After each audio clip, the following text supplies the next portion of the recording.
અમેરિકામાં કેલિફોર્નિયામાં ફર્નિચરના વેરહાઉસ પર plane crash થતા 2 કરુણ મોત નિપજ્યા છે.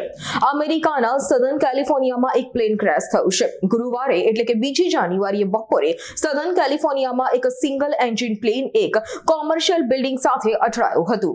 આ અકસ્માતમાં અત્યાર સુધીમાં 2 લોકોના મોત થયા છે, જેમાં 18 ઘાયલ હોવાનું કહેવાય છે.